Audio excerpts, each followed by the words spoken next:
action. Okay, so the things that we worked on today were arm styling and then some specific things with head movement. So we started off doing a little warm up where you're going through head, shoulders, you can go ahead, ribs, hips, knees, and feet. The one that I wanted you to take home and work on was moving through your ribs a little bit more, because there's a lot of movement that kind of initiates from that. So the way that we had you work on that was just you getting your flexibility with just stretching up and over, doing it with your legs split, right? Just getting used to this shape first, getting your flexibility there, and then eventually what we want to do is have it where you can keep your rib cage upright and shift it over the sides of your body. But first we just need to work on that like flexibility and stretching that side first. Then having you get used to this, making the circle shape back and forth is going to be really helpful. Going through just doing a little warm up, the other thing that we did with the feet, heel, toe, heel, toe, toe, heel, toe, heel, heel, toe, heel, toe, toe, heel, toe, heel, was super helpful. You can go ahead and pass. So, thank you. then with your arm styling, we worked on everything being initiated from the elbow. So you send the elbow and then the hand, elbow then the hand, elbow then the hand. It doesn't come from you sending your hand out first, right? My hands aren't coming and radiating out, it's coming from the elbow, right? The other thing we worked on with this was that it's like your arms are moving through honey or molasses, right? They're a little bit behind the body.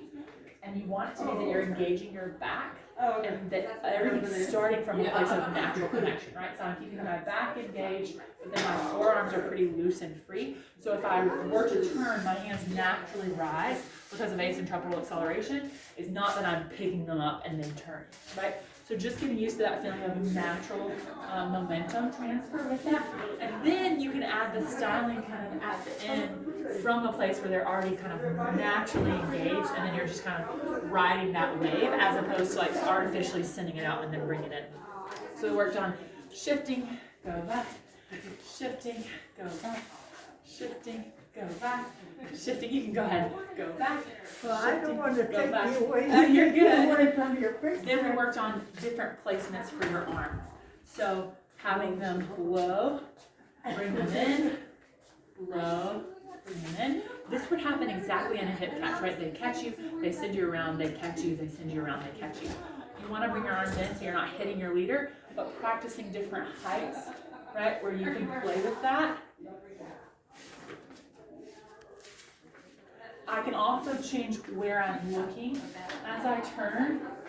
That changes the look completely as well. So playing with where you're looking and with the height of your arm, making sure whatever you do, it's coming from the elbow first. The last thing that we worked on was head rolls and head ducks. So we just had you in the warm-up work on kind of rolling through and sending your neck to a shoulder first and then roll through. And we talked about, as you're doing these, shifting your weight with it to make it feel really clear to your leader if it's linear or rotational. So if I'm just going side to side, I'm going to go one shoulder to the other and I bounce back, right? So I send my head this way before I send it around, this way before I send it around that way, this way before I send it around that way, and this would be me being very linear. So notice that my hips stay facing the front as I'm doing this, even though I'm shifting my weight back and forth in kind of this semicircle as I go. If I'm ready to get out of it, then whatever side my leader has, let's say that they have this side, I'm going to torque my hip in that direction, and then I'm giving them the cue that I'm ready to be turned, right? Whatever direction I'm torquing that hip, I want it to be the side that they have their hand on. So if they have their hand on my right side, I torque my hip back that way, and then I'm going to be prepped to turn the opposite direction. That's it. Awesome job.